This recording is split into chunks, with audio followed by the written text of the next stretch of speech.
All right, all right. Welcome back to another episode of Whiskey And Real estate. Hey, he knew better. He knew better. He's like, whoop, whoop. Yeah, I learned my lesson. Well, check this out real quick because we might actually just start going about it this way. Let me see if it'll play. You guys can hear that? Yep, I got it in our ears.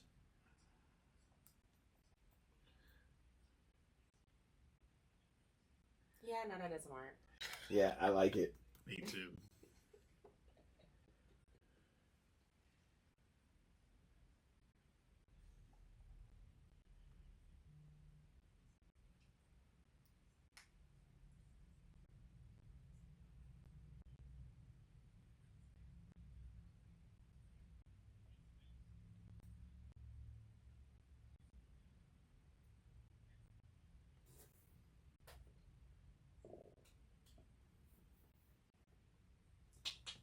I like it. I like it a lot.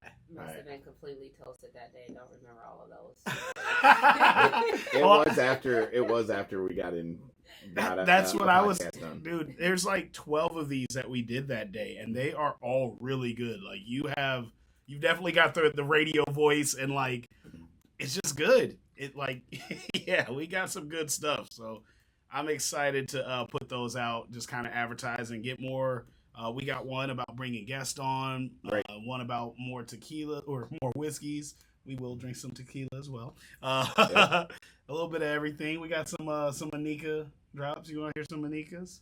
I guess. Like I said. How toasted were you? I don't remember doing a clip. I can tell you that much.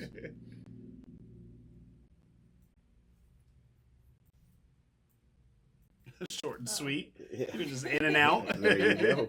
You might have a second one. Let me see. Should we start the episodes with that? Sure.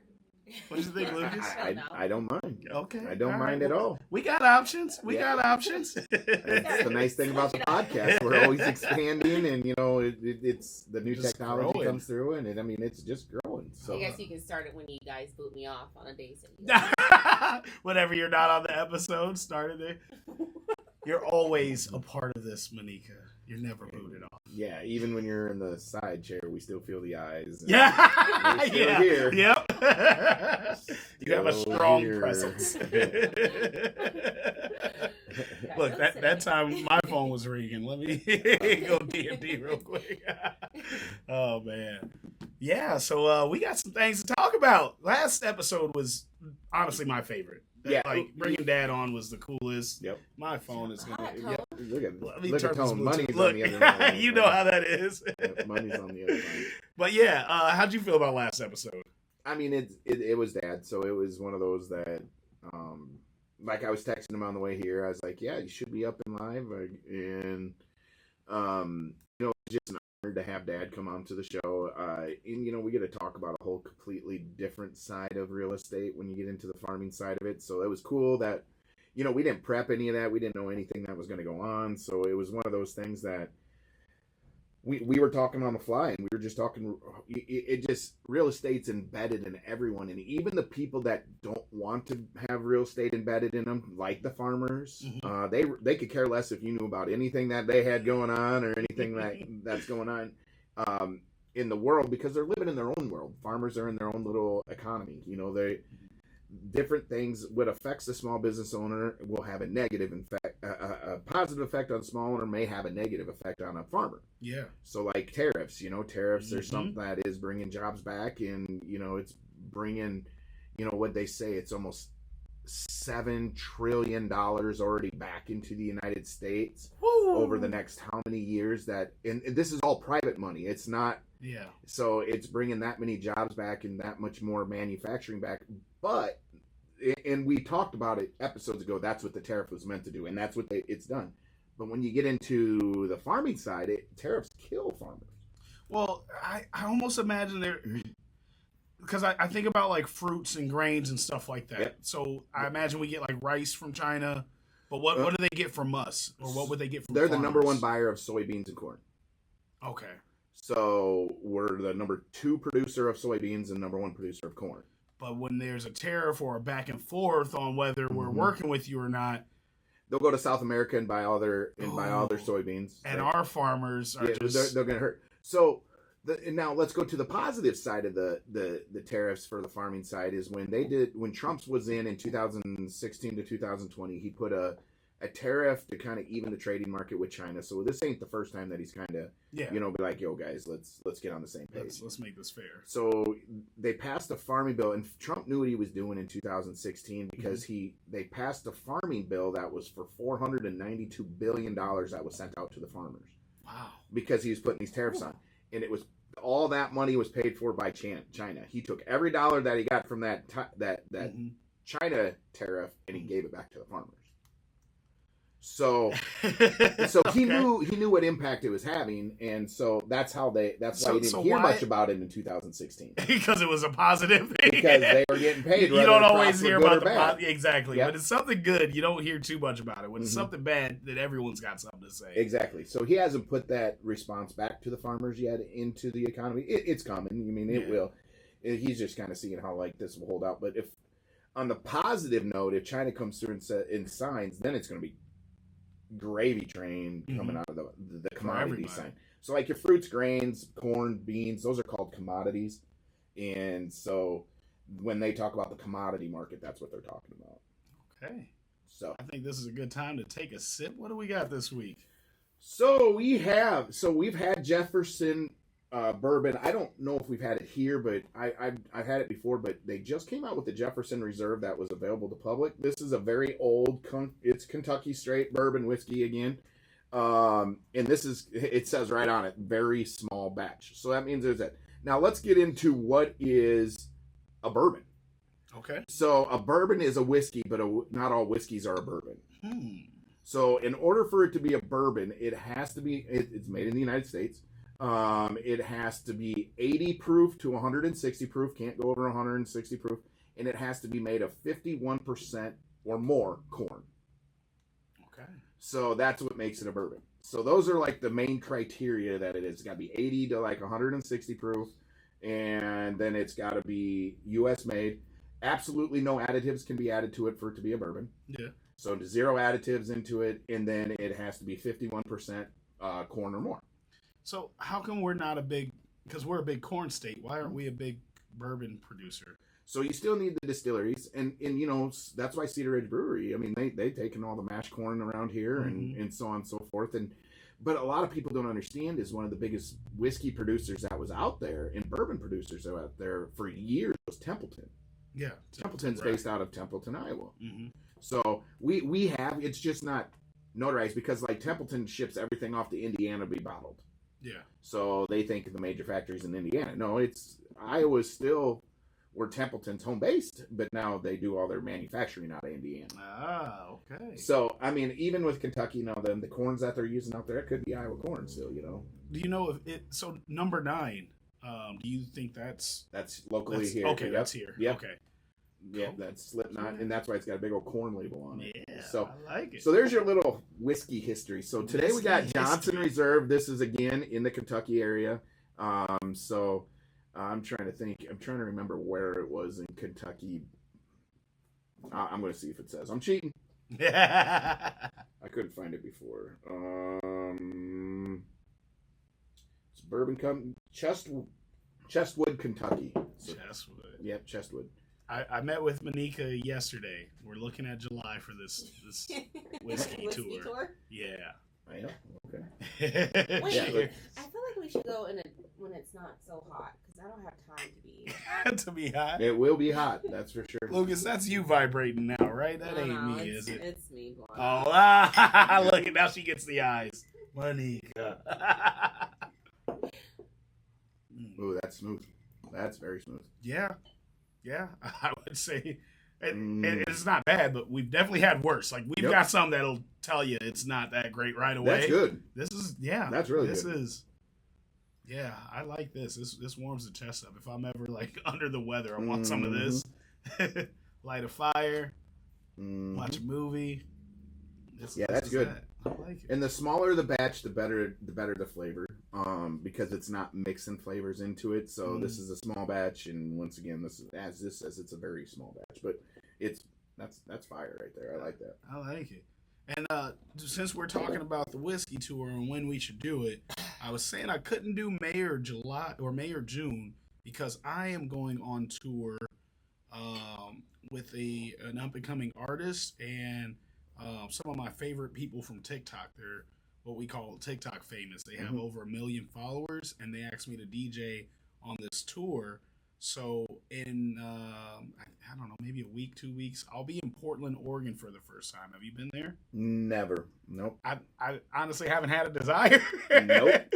But now I have a reason, so I'm pretty excited about that. You got us tickets?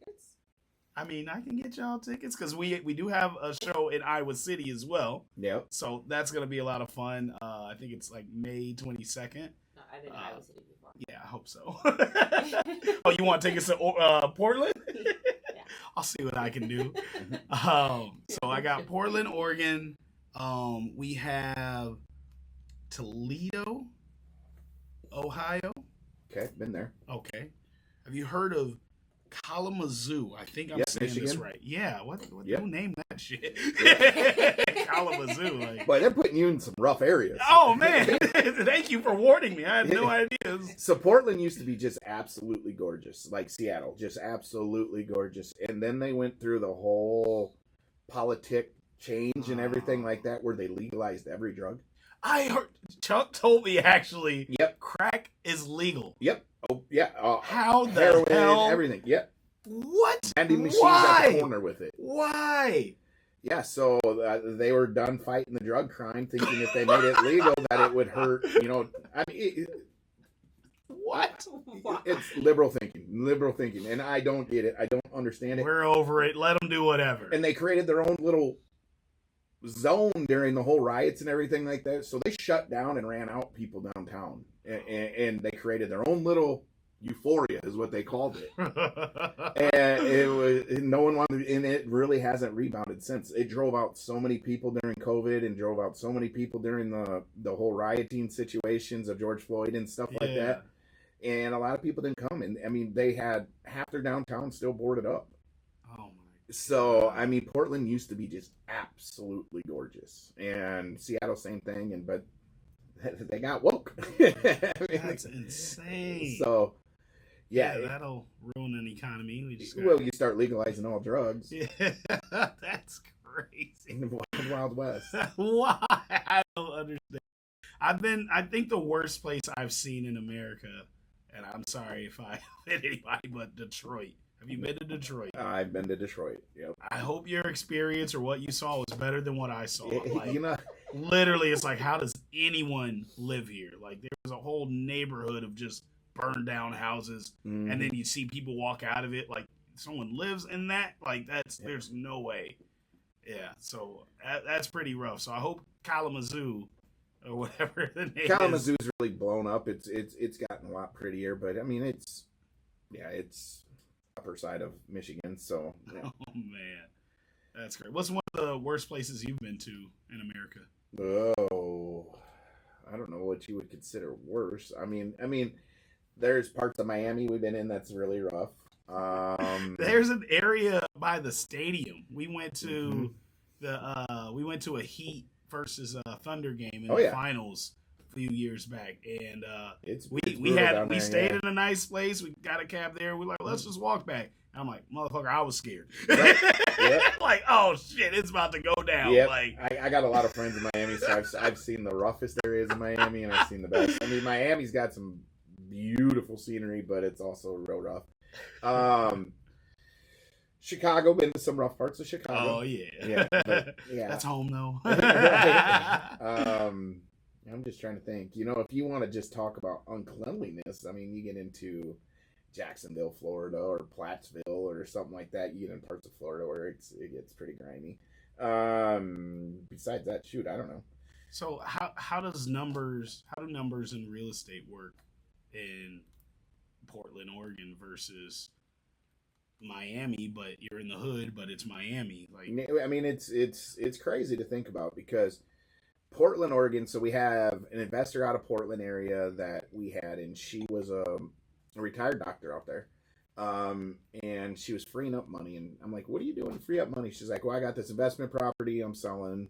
It's a duplex. I mean, nothing special about it. She showed me the address. I looked it up on Zillow, got to see kind of the ins and the outs of it. Mm-hmm. And she was selling that duplex. That duplex here in Cedar Rapids would be about a $145,000, $150,000 duplex. Mm-hmm. It was going with bids on it. So multiple offers at like $665,000. Oh my god! Yeah, and when she told me what she was getting for her 1-bedroom rentals there, I was like, "You got to be kidding me! You pay $1,900 a month for a 1-bedroom with no amenities." I'm like, "This is crazy." Damn. So, even with the legalities, like it's still it's different markets, different markets. I mean, we talked about buying a house with my dad when I was 14 years old. That was a $13,000 house. Mm-hmm. It was a decent house in a town of 200 people. Yep. But yeah, it's more reasons to buy in Iowa, and it's not just the price though. It's someone said this while I was in Vegas, and I actually got offended. But somebody was like, where you guys from? It was our Uber driver. And they mentioned from Iowa. And he's like, it's got to be quiet there. And he's like, oh, it's too quiet. I'm like, there's no such thing as too quiet. When you know what the chaos is, too quiet isn't a thing. So Iowa definitely slows down, but it doesn't get quiet in the areas we live. So, I mean, it's still better than oh, yeah. Chicago and Miami. It sounds like probably Portland. Like on their best days, I feel like Iowa on our worst days is probably keeping up with it. Oh, all day. I mean, that's United States as a whole. When you go over to Dominican Republic or Puerto Rico or anything like that, you get to see. I mean, that's rough there. I mean, well, Jamaica. Would you ever live in Jamaica after going to? Fuck no. That was a quick fuck no.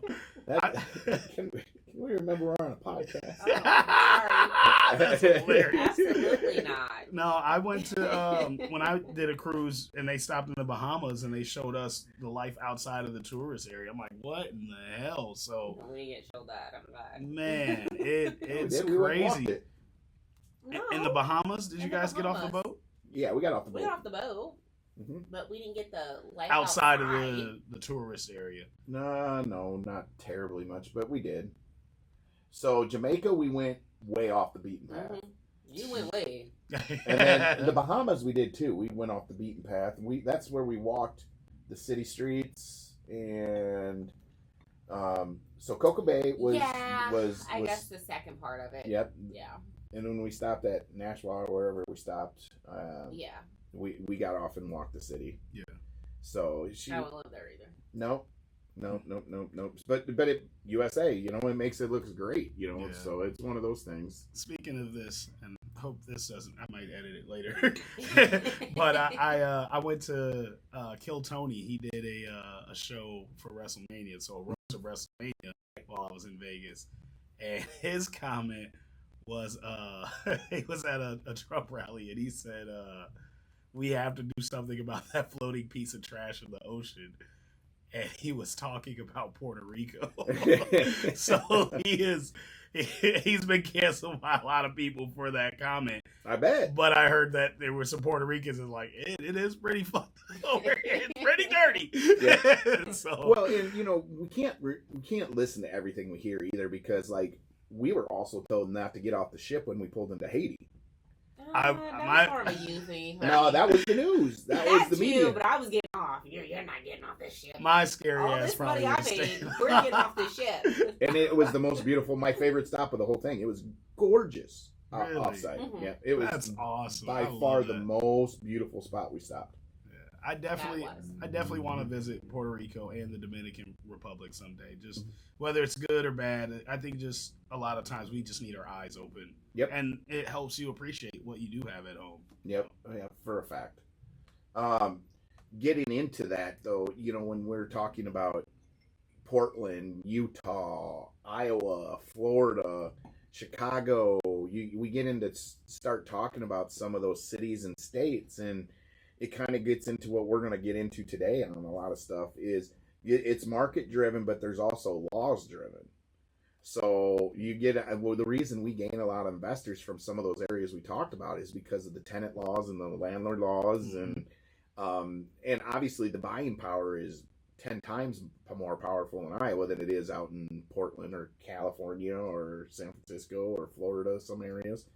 So, and there's also different rules and laws for people that are buying. So, like if you wanted to create an LLC, we kind of talked about this pre-game on this, is the LLCs. A lot of people that create LLCs in Utah, and the reason is because it's a protective class out in Utah, where an LLC is not as protective in Iowa if it's created in Iowa. So if it's created in Utah, you fall under a whole different, basically private identity out there, where here in Iowa, it's public knowledge. What if I'm doing business in Iowa, but I form my LLC in Utah? That's it. That's why a lot of people do it. They'll go out to Utah, create that LLC, and come back and start buying here. What? Okay, what are some of the protections or amenities they have? Privacy is one of them. They don't have to announce, and it's not public who they are on the LLC side. Where Iowa, you create it in Iowa, it's on the Secretary of State. Anyone can look it up, pull it up. So that's one of them. The reason a lot of people create LLCs is for protection reasons, for either privacy reasons or for protection against lawsuits. Because usually if you create an LLC, depending on the type of LLC, whether it's an S Corp or a sole proprietor or whatever not, it does protect you from losing all your personal assets if you were to get sued. Someone goes to your property shown under T1 Entertainment LLC, they can go after T1 Entertainment LLC's stuff, but they can't come after Antonio Chalmers. Nice. Yeah. So that is one of the perks of going outside the state to do it. But Utah is one of the only states that has the protective laws. So what are the so the privacy for one, legal side of it for another. Okay. There's different laws that protect you more out there than it is here in Iowa. Because I mean, you could do something stupid and they could cancel your LLC or dissolve it or make you dissolve it or whatever. Not where you can't do that out in Utah, essentially. So, damn.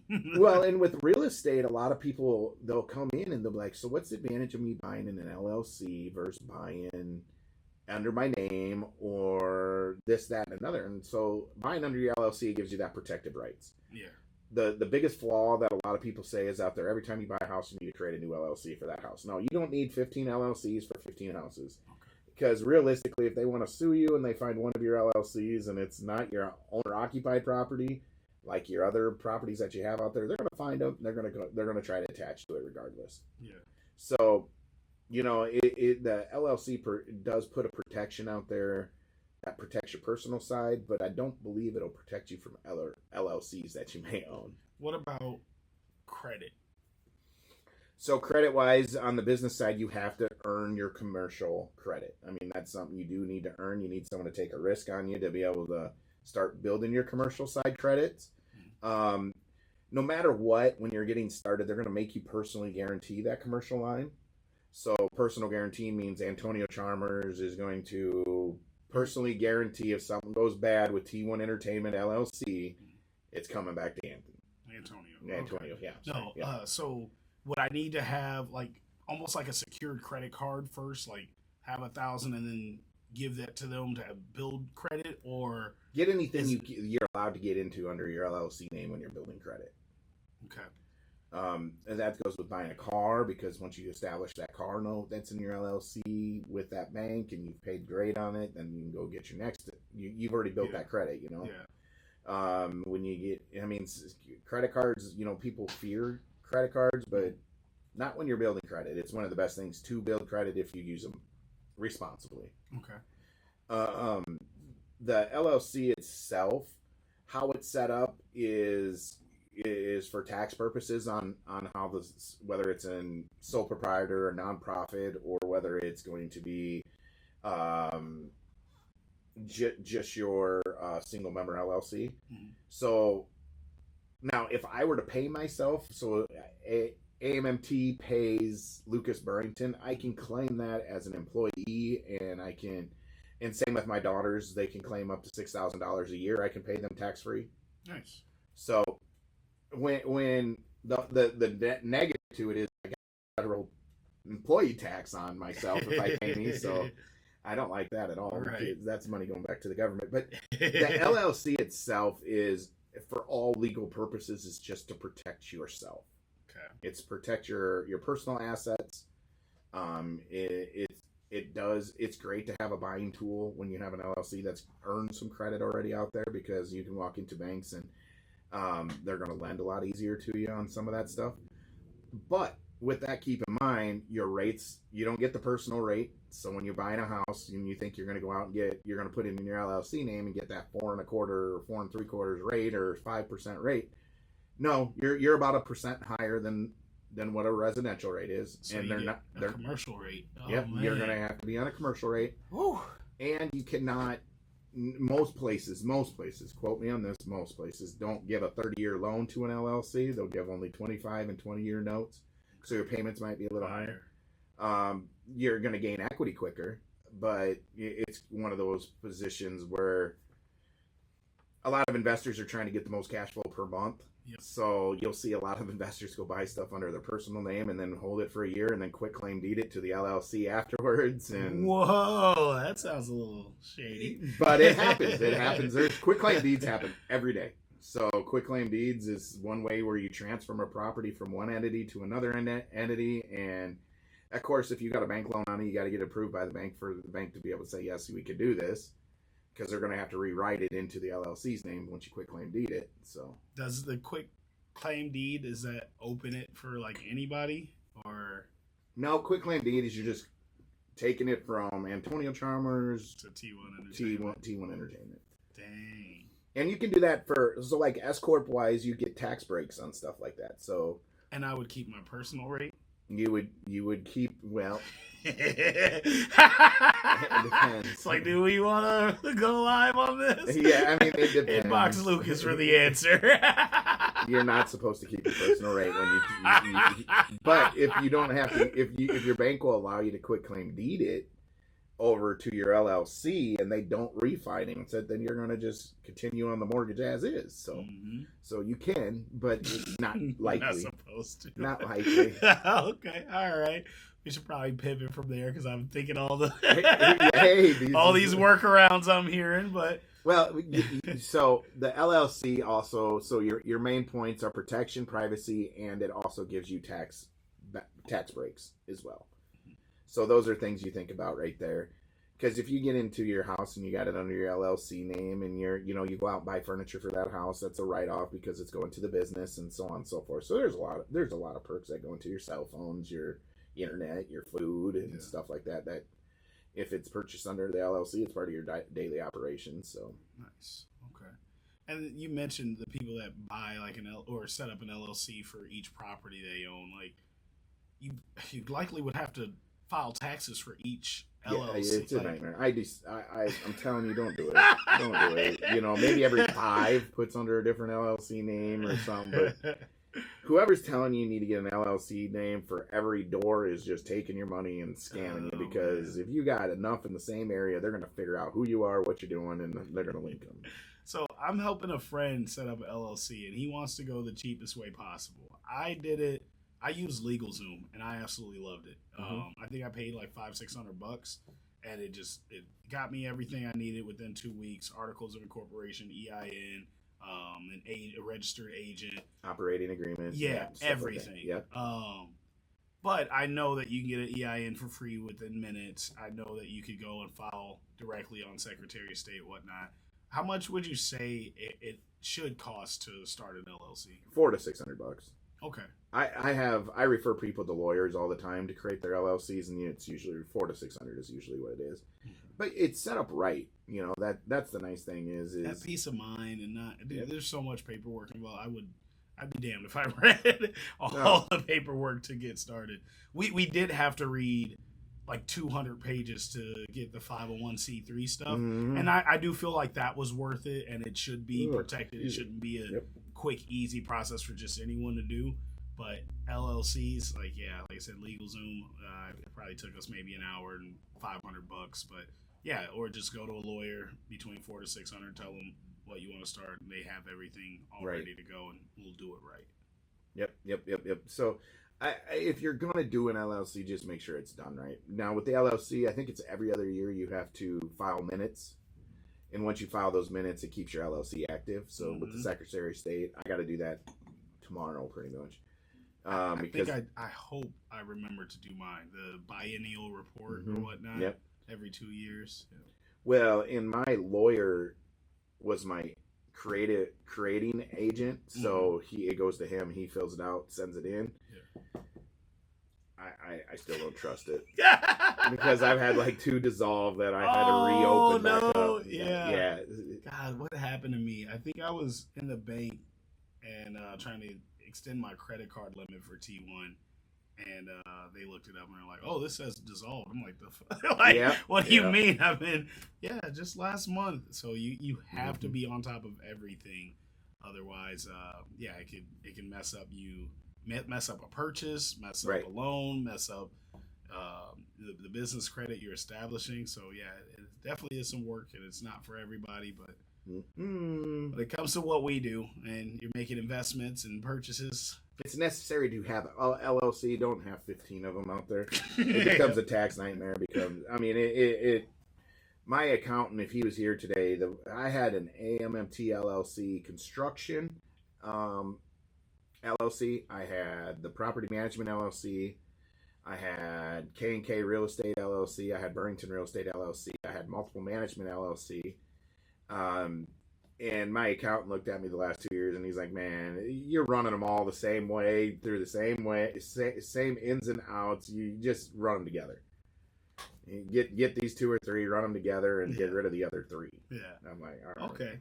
And last episode we broke the seal on divorce. Oh yeah. Yep. Let's get a little deeper onto that with the LLC stuff. Zero protection. Oh, damn it. Zero protection. He already knew where I was going. Zero protection. So it is still, once again, you got to remember, personal guarantee goes to your LLCs. Yeah.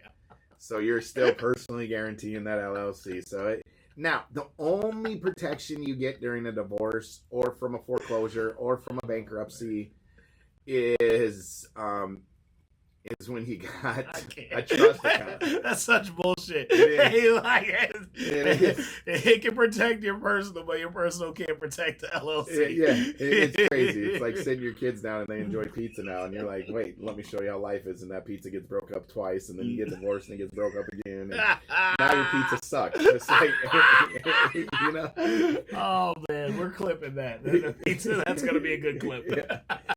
But oh man. Damn. So it's one of those things that, yes, you think you're protected until you're not. So she can get all 15 LLCs. She can get them all. Doesn't matter how many you got.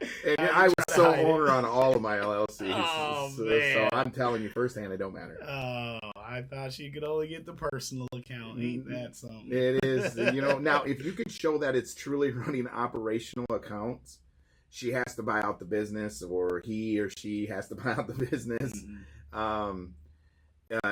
To be able to get to those. But if you can show that it's truly an operational account, they're supposed to keep their hands What if clear. you can show that you're like not only sole owner, but like they have nothing to do with the business? Don't matter. He said, "He'll just go ahead and nip this one." Don't matter. It don't matter. Don't matter. No. She's never stepped foot in it. She doesn't even know the name. Yeah. Give her half. What? Yes, that's exactly right. You better negotiate. Oh man, no. So the only protective class is a trust account. So a trust account can, an irrevocable trust is really protected as well. So those are the only LLCs that are truly protected as an irrevocable trust. And let me tell you where those become bullshit too.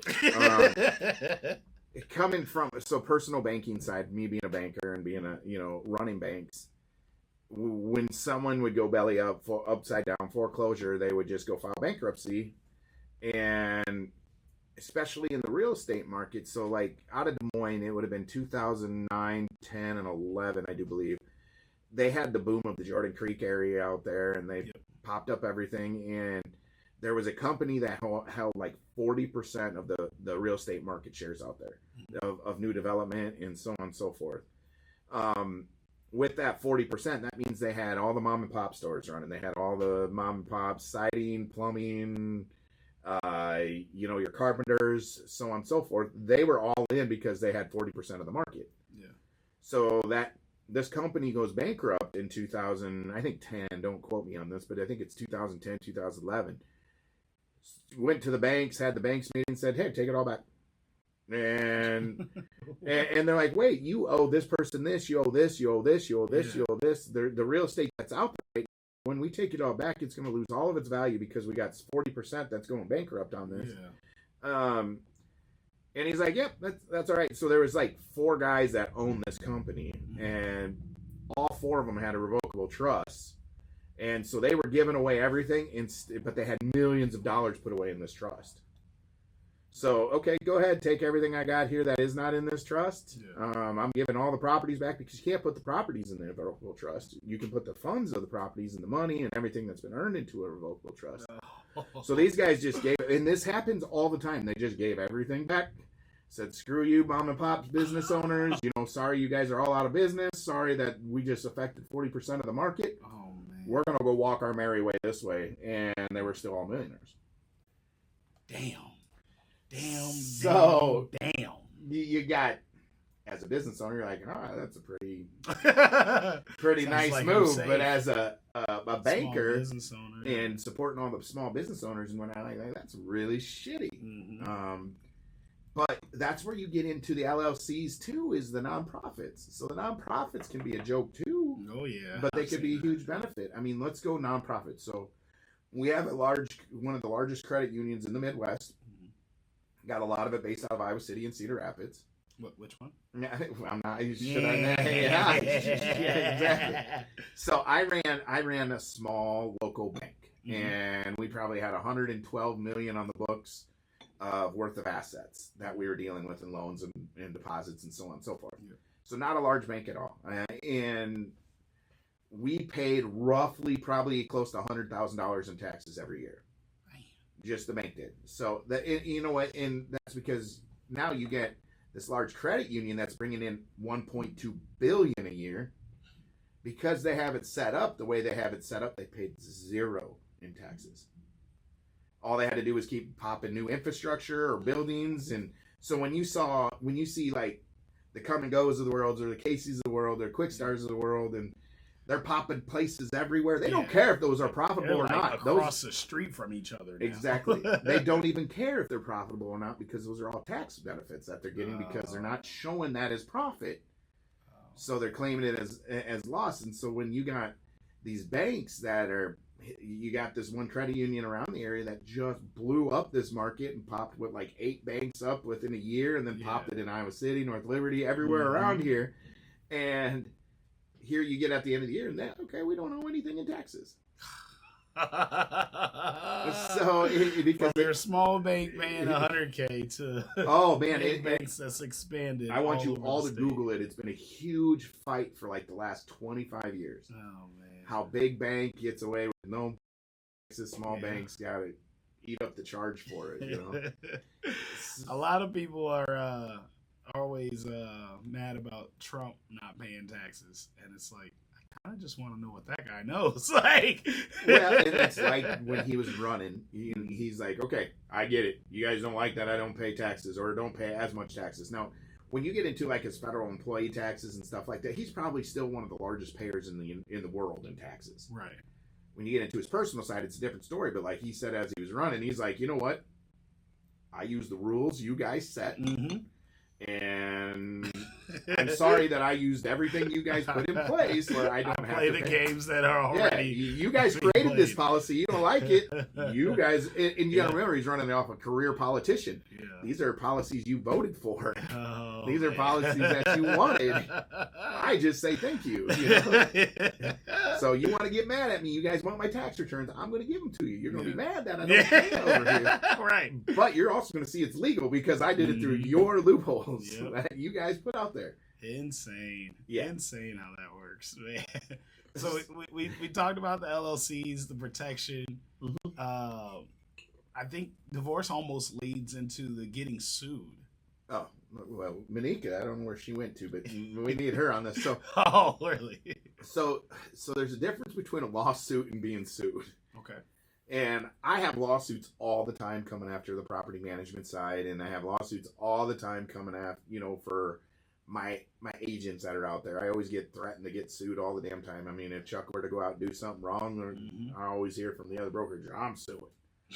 Okay, here's my lawyer's number. Go ahead and call. Yeah. But there's a difference between a lawsuit and suing someone. Okay. Lawsuit means you're pretty much lost, and you're going to be paying this dollar amount. Being sued and having someone file against you, I would say in my world, and I'm sure it'll change sometime. Yeah. I'd say 80% of the time, no one's got to pay anything. It's usually a scare tactic or of some sort. Does it always? I mean, probably not always, but when it gets to court, like at that point, It gets serious then when it gets to court. Okay. Yep, it but gets real serious. most of it is talk until we're Exactly. okay. As soon as when you fire back with, hey, go talk to my attorney, two things are going to happen. It's either going to cease and desist right then and there, or the attorneys are going to get together and they'll be like, okay, there's something here, let's go. Mm-hmm. Or there's something not here, and let's not go. But yeah, if it gets to the attorney, you just got to make sure both sides of the story and documentation, everything in the real estate world, document. So that's the only thing that ever saves my tail is that I can just provide written documents of this, that, and another. So you had something where the board of like realtors. Oh yeah. Talk to us about that situation. Was that suing, lawsuit, just fines? So fines. So okay. any board of realtors, real estate, whatever not, their number one goal is to raise money. Mm-hmm. So they're a business as well. So they're raising money. And they have these things that they like to establish called fines, or they can suspend licenses or make you take more classes or something like that. I am really torn on this one because they're needed. The board is needed for kind of a mediation purpose reasons. Yeah. But when they make it a money grab, that's when it's an issue. Mm-hmm. And I've experienced it firsthand. Like I went the first 13 years of my life with never having to talk to a board, never have a complaint, anything like that, until I started managing other realtors. Yeah. And so now, being that it's my brokerage, I'm at fault for everything. It doesn't matter if Monica goes out and takes a poop on someone's doorstep. Monica's good, but they're coming after me. Damn it, Monica. Yeah. God, why me? But so, I mean, yes. So we had an instance where we had an investor file a complaint on XYZ. It was XYZ. It was probably A, B, C, D, E, F, G, Yeah. And I think there was like 16 cases he filed on, and we're like, oh Jesus! We could prove everything because we documented everything. Mm-hmm. And so we went to this hearing, we found everything. And if you get to a hearing, just keep in mind, realtors, if you ever get to a hearing, there's not going to be a time, it doesn't matter what happens, you're going to get fined. God damn it. Yeah, it's stupid. Damn. It's a money grab. Yeah. And so I think it was all accounts came back to us, and no wrongdoings. There was nothing done. Okay, congratulations, there was no wrongdoings, but you got a $3,000 fine, you got to take a class. I'm like, wait, what? And that's I'm like talking to the president. I'm like, you got to be kidding me. Yeah. Where does this make any sense? And that's really tough area for anybody to have, confidence in their local governments and their local realtor boards and stuff like that, is because when there's a money play behind it, they're gonna find something. They're gonna find a way to get their money. Yeah. So oh my God! It was so after no harm, no foul. Still $3,000 in a class. in a class. How long is the class? 12 hours. Get the. What? I had to waste a weekend on that class. I thought you were about to say an hour, and I was gonna still be upset. No, 12. An hour, 12. And you got to pay for the class. Oh hell! I You gotta gotta pay to pay- be somewhere I want to be. Yeah. Oh. It's like when you get a public man. intox and you're at the bar and you're like, I did not want to be in public. Oh. You kicked me out of this bar and put me in public. Oh man. Yeah, that's happened to me actually. That part. Yeah. got kicked out. So, I'm sorry, officer. I don't mean to be the careful. client that filed the complaint probably not going to work with them again, right? No, they're off our books. Oh man, Yeah. you put them on the block list, like Man, well, block and you tell everyone else about it. Block and blacklist. Yeah, you call all the other That property is- management companies, and you're just Oh. like, man, watch out, because it's true.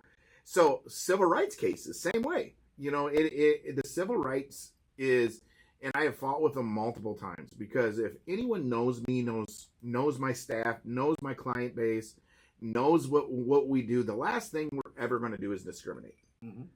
And Monica actually was part of the discrimination on one of our cases. So we have a lady that we moved in, and we're bending over backwards trying to find her a place to stay. Yeah. And she keeps telling us, I got, my kids are in Des Moines. I'm here, this, that, and another. I need to bridge that gap. I have 3 kids. I'm a single mom, 3 kids. One's got autism, so on and so forth. And so we're like, great, you know what? Monique and I can relate to this because Monique is a single mom with 3 kids and one with autism as well. Okay. And so we're like, okay, great fit. We'll get them in, put them in, so on and so forth. So Worst experience. It was an awful experience. She didn't pay her rent, didn't do anything, and relied on Section 8 when Section 8 already told her we're not approving you on this house, so on and so forth. And then she comes back and files a discrimination case against us. Oh, come on. And I'm like, you guys obviously don't know who you're trying to file a discrimination against case. I go, these ladies need to meet face to face because here's your mirror, you know?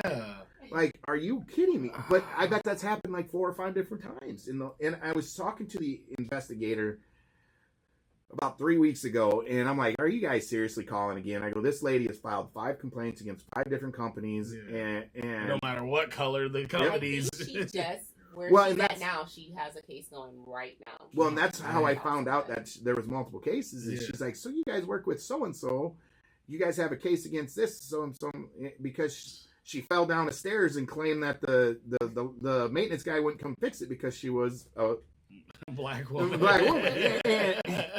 And I'm like, nope, that's not us. She's like, oh my God, that's another case I got out there. Yeah, your guys' case has already been thrown out. Blah blah blah blah. Oh man, I'm like, oh the Lord. stairs were racist. That's the plot twist. Well, here's the crazy thing though, is like my first years in real estate and running property management, I was afraid of litigation. I do not want to go to court. I don't want this. I'm deathly afraid.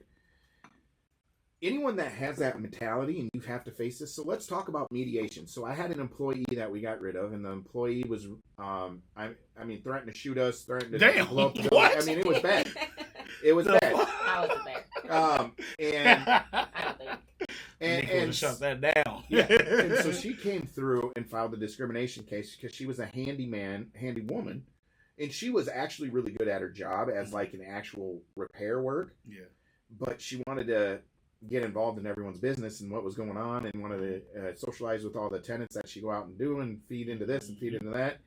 And we're like, if this were to happen, and then she blew up at the office staff for, I can't even remember what reason. This was like 6 years ago, and basically threatened to. And she was dating one of our gals as well, and the gal broke up with her and says that's the reason I'm getting fired too, is because. And then it's like, okay, we get this civil rights case against it because you can't discriminate against anything, whether it's lesbian, gay, black, female, black, white, so race, on, gender, so on and age. so forth. And we get into mediation. So it goes through, please explain your side, provide all the documentation, do everything you're going to do. Is that to a judge, a lawyer? Who's the mediation between? It depends. It depends who's hired. Usually it's a third party that's mediating to keep it from going to court. Like a mediation company? Yep. Okay. Yep. Most lawyers have a mediator in-house. Okay. And so we go through mediation, and the very first thing is, and keep in mind, there's no proof of anything going on. It's just everyone. It's a he said, she said type situation. Mediation says make your best offer first. So it's all money grab. So she comes across, okay, I want $75,000 in XYZ For being fired. For being fired. And I'm like, okay, so now keep in mind, and technically she was not even fired because she was a 1099 person, wasn't actually a physical employee of ours. I would We have just started quit with giving it. I jobs. can't even fire you. Yeah, and that was the result of the case. Is I can't fire you. I don't have to give I anyone just jobs. don't have to. Yeah, hire you. Yeah, I don't need to put jobs. Oh on you. my. Okay. So anyone that's afraid of litigation, they're going to try to think, okay, you know what? I'm not going to pay you $75,000, but I'll pay you $20,000. Me, I'm just like, yeah, here's $5 to make this go away right now, and so we went through the whole mediation. We had to pay for mediation, which was $1,000 just for mediation. Right. At the end of it, I found out there was no wrongdoings, nothing, anything like that. So I didn't have to pay anything. But anyone that's just new to this field, or is a landlord that's afraid, or done something, and if that complaint comes across your desk, and you see Iowa civil rights across the top, or you got HUD calling you, you're freaking out. Yeah. Like, what do I do? They could be like, you know what? I think she's right. Pay her $75,000. And you're like, I didn't even fire her. Yeah, I didn't do anything. Yeah. Oh man. But the fear, they put that fear right out of the gate. And I was Yeah. talking to this investigator about 4 weeks ago. That's bogus how you guys do that stuff, because the ones that really, when it really matters, it's not going to matter anymore. You know, because it's when been someone abused does, so much. actually discriminate or actually wrongfully terminate. Yep. It's a joke at this point. It's just, do you want to pay some money, or do you want, like, how bad do you want this to go away type of situation? And even if you were able to prove yourself completely innocent, like you said, you still had to pay the mediation fee. So there's $1,000 for no reason. There's the time getting there. There's even the stress getting the letter. Like The letter, well, and having to prove your case and so on and so forth. Oh man. So we had another one where we just experienced this. No wrongdoing again. It came out to be in is they said they had the civil rights call in as a test caller, and said they talked to two different people, and this was the exact wording: is we used a white name and got this answer. We used a black name and got this answer. Oh man. And so here's what we're doing. So that's the reason the investigator called. I get on the phone with the investigator. I go, "Are you serious?" I go, "I will gladly pay the." So they came in like, we want you to pay this $2,000, and we want your staff to do a training. And I'm like, all right. I go, I'm all for the training. You know, in today's world, we all need to be brought up to code and make sure Iowa tenant law is in place, and make sure we do this. I go, I'll do the training. We do it anyways. Yeah.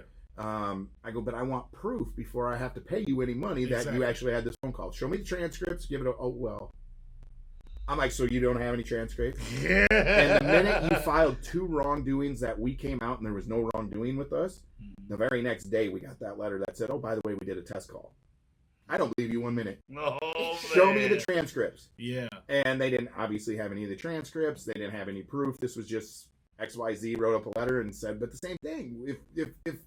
If I wasn't experienced in what I do, yeah, you'd have been scared. I'd pay the dollar and made sure like, my oh people my took God, class. I'm so sorry, and I'll do better. Here you go.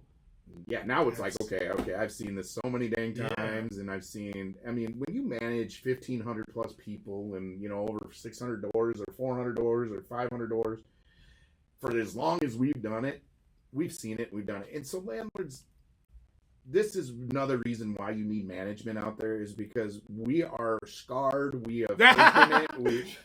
The correct term is experienced. Yes. We're bruised, battered. Yes. We've been through it. Just experience, Lucas. He said, no, you need to know my pain. No, you need to understand the nights I've lost sleeping because I got a letter on my desk and I knew I didn't do anything wrong. Yeah. I'm one of those guys, anyone that I walk around with high integrity. I am more than willing to put my tail between my legs, write a check, and say, I'm sorry, we messed up. Yeah. Never been afraid to do that. In fact, I do it too quick, too often, according to Benita.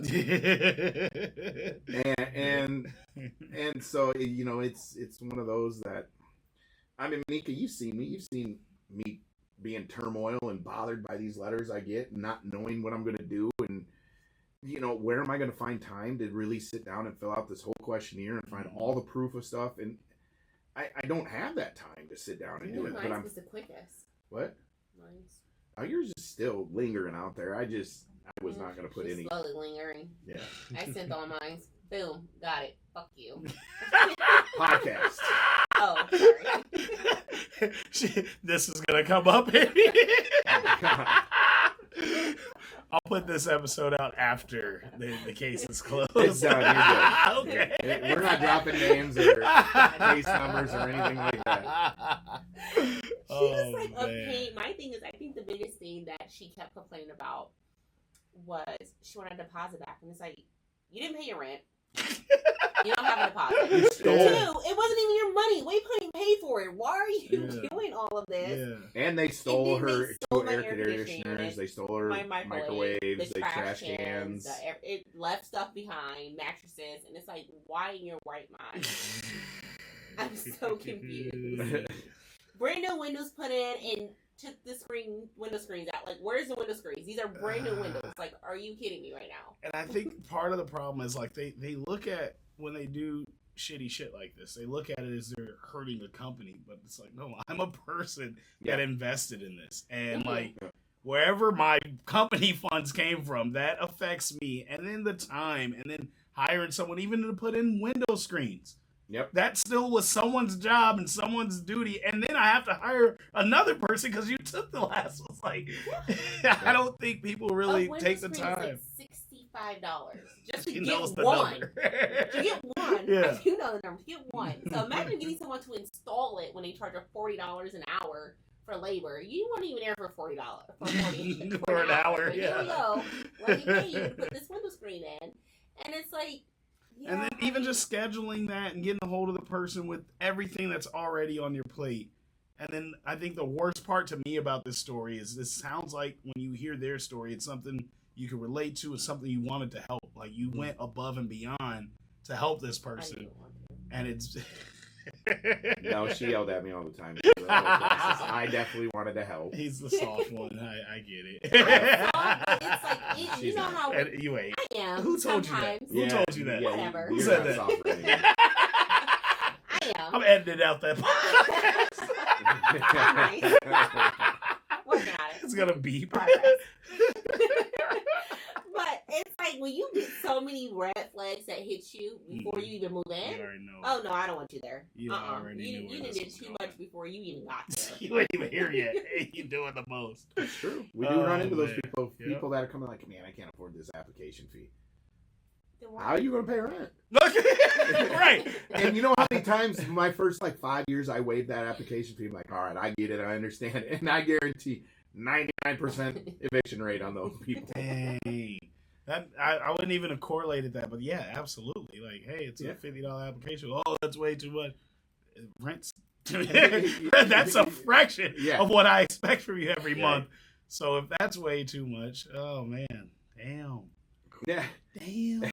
Come on, what other horror stories you want to I'm scared. It's hard out here. It is. But the kicker of it is, though, Tone, is whether you got an experienced realtor, an experienced property manager, it's worth its weight in gold. You know, because I couldn't imagine Mr. I got 1 or 2 properties out there, or even Mr. I got 7 properties I'm going to manage myself type situation that gets these letters across their desk and these fake lawsuits that come across, and you're just like, okay, here we go again. I need to put more time in understanding which is the real and not, because I'm starting to throw them all away. And then I get subpoenaed, and they're like, shit now. They're like, hey, you were subpoenaed, you might have to get contempt of court. And all right, here we go. Yep. But with that being said, is landlords out there that watch this and investors that are getting started, have someone in your corner. I mean, we've talked about it in so many episodes about building a team. And part of your team is your property management team. Part of your team is the realtors, and if you get involved with the realtor that owns a property management company like Lucas Barrington does, you got one guy covering 2 jobs for you. You need your lawyers. You need to have a good lawyer. You need to have a good accountant. You need to have a good, once again, realtor and property manager.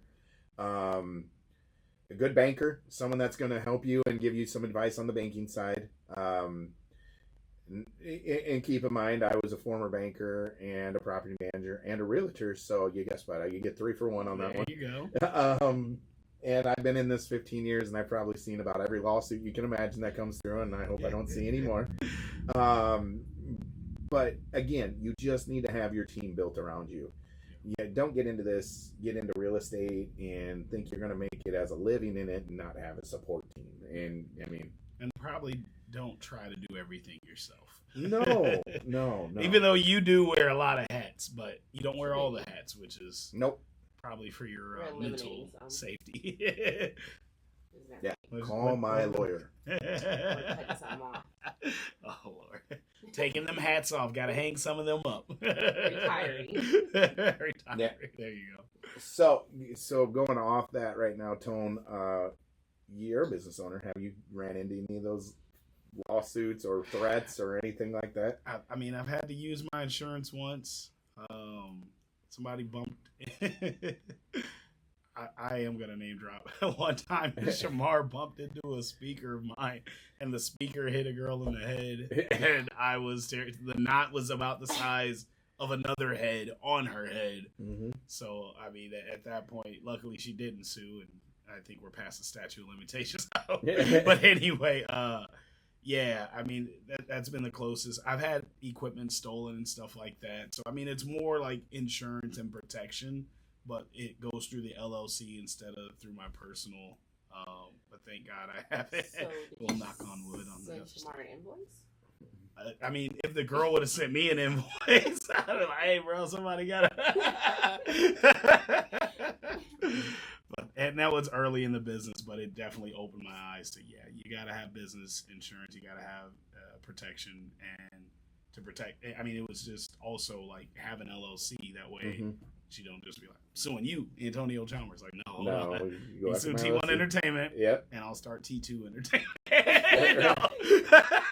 Well, and the kicker of it, part of having that team is your insurance agent. That's the one that we forgot. That needs to be part of your team, is a good insurance agent to make sure that you're properly covered. Yep. So here's a debate. And Tone, do you ever have to provide event insurance? I did.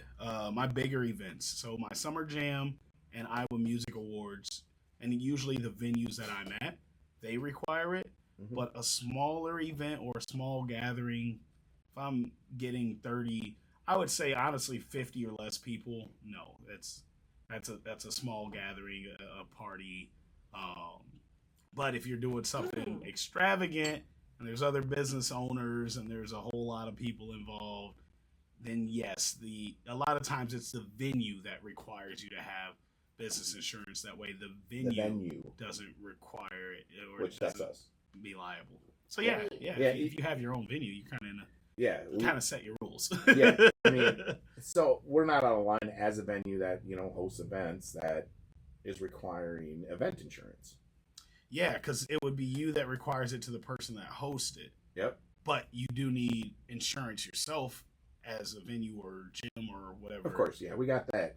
If you got that, then it's up to you to, because it's almost like subleasing the insurance. It's like, if I've got my insurance for my house, but I'm throwing a party with a clown that does knife throwing, I want him to have his own insurance. I don't want you to use my house insurance if there's an accident. Yeah. Because I'm bringing you in to do some crazy shit. Yeah.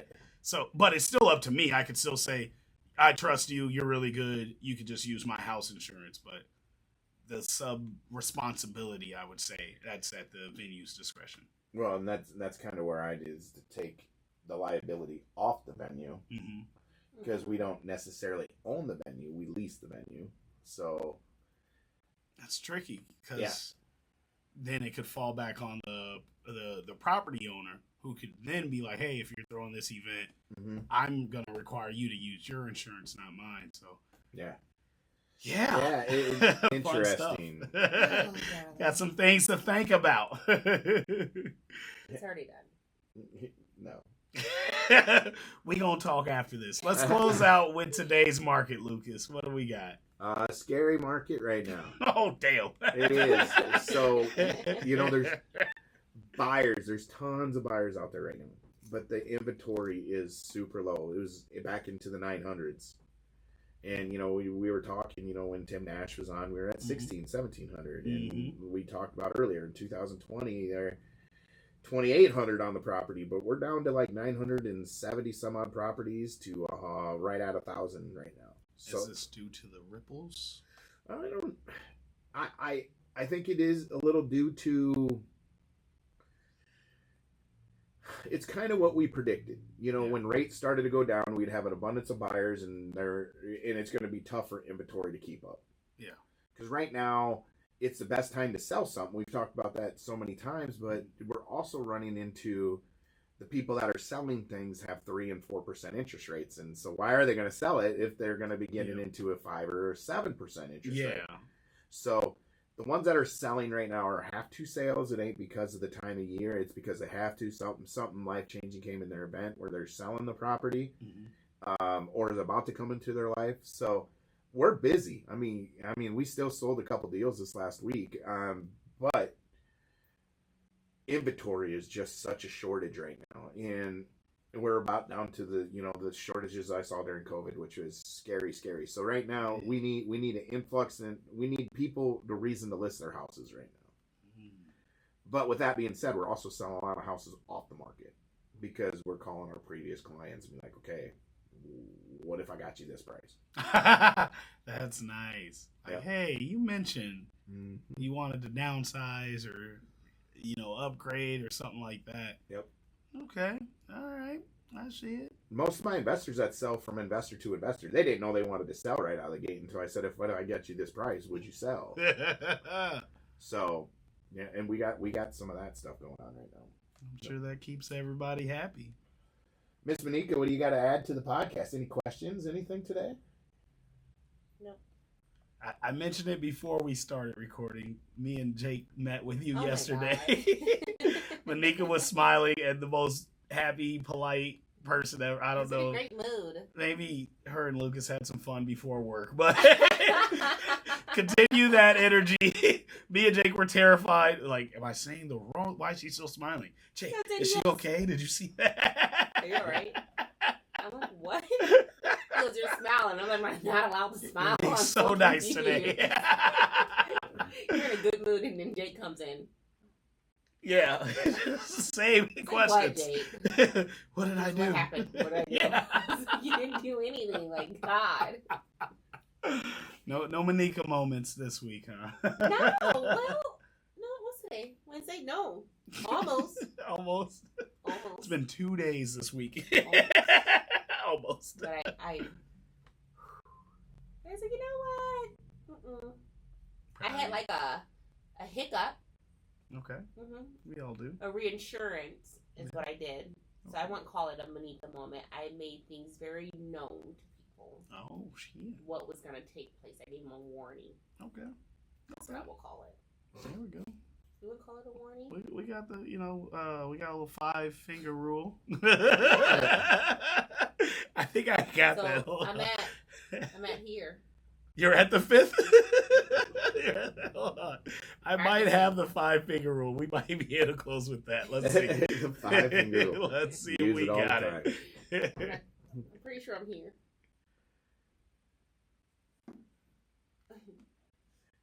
Oh, Lord.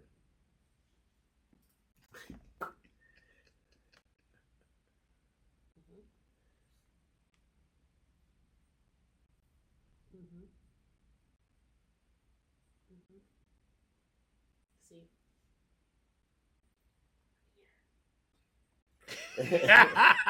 Monika be smacking. I'm here.